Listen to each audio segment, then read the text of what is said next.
സഹോദരരെ, വിശുദ്ധ പൗലോസ്ലീഹ കൊരിന്ത്യർക്ക് എഴുതിയ 1-ാം ലേഖനം 1-ാം അധ്യായം 4 മുതൽ 9 വരെയുള്ള തിരുവചനങ്ങൾ.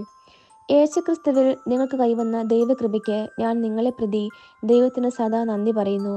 എന്തുകൊണ്ടെന്നാൽ അവിടുന്ന് എല്ലാവിധത്തിലും, പ്രത്യേകിച്ച് വചനത്തിലും വിജ്ഞാനത്തിലും നിങ്ങളെ സമ്പന്നരാക്കി. ക്രിസ്തുവിനെ പറ്റിയുള്ള സാക്ഷ്യം നിങ്ങളിൽ ഉറപ്പിക്കപ്പെട്ടതിന്റെ ഫലമായി നമ്മുടെ കർത്താവായ യേശുക്രിസ്തുവിന്റെ വെളിപാട് കാത്തിരിക്കുന്ന നിങ്ങൾക്കായി യാതൊരു ആത്മീയദാനത്തിന്റെയും കുറവില്ല. നമ്മുടെ കർത്താവായ യേശുക്രിസ്തുവിന്റെ ദിനത്തിൽ നിങ്ങൾ കുറ്റമില്ലാത്തവരായിരിക്കേണ്ടതിന് അവസാനം വരെ അവിടുന്ന് നിങ്ങളെ പരിപാലിക്കും. തന്റെ പുത്രനും നമ്മുടെ കർത്താവുമായ യേശുക്രിസ്തുവിന്റെ സഹവാസത്തിലേക്ക് നിങ്ങളെ വിളിച്ച ദൈവം വിശ്വസ്തനാണ്. നമ്മുടെ കർത്താവായ മിശിഹായ്ക്ക് സ്തുതി. സഹോദരരെ, വിശുദ്ധ യോഹന്നാൻ എഴുതിയ സുവിശേഷം 8-ാം അധ്യായം 26 മുതൽ 30 വരെയുള്ള തിരുവചനങ്ങൾ. എനിക്ക് നിങ്ങളെക്കുറിച്ച് പലതും പറയാനും വിധിക്കാനുമുണ്ട്. എന്നെ അയച്ചവൻ സത്യവാനാണ്. അവിടുത്തെ അതിരത്തിൽ നിന്ന് കേട്ടത് ഞാൻ ലോകത്തോട് പറയുന്നു. പിതാവിനെ കുറിച്ചാണ് അവൻ തങ്ങളോട് സംസാരിച്ചതെന്ന് അവർ മനസ്സിലാക്കിയില്ല.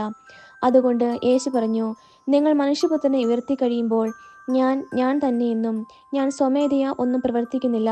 പ്രത്യുത എൻ്റെ പിതാവ് എന്നെ പഠിപ്പിച്ചതുപോലെ ഇക്കാര്യങ്ങൾ ഞാൻ സംസാരിക്കുന്നുവെന്നും നിങ്ങൾ മനസ്സിലാക്കും. എന്നെ അയച്ചവൻ എന്നോട് കൂടെയുണ്ട്.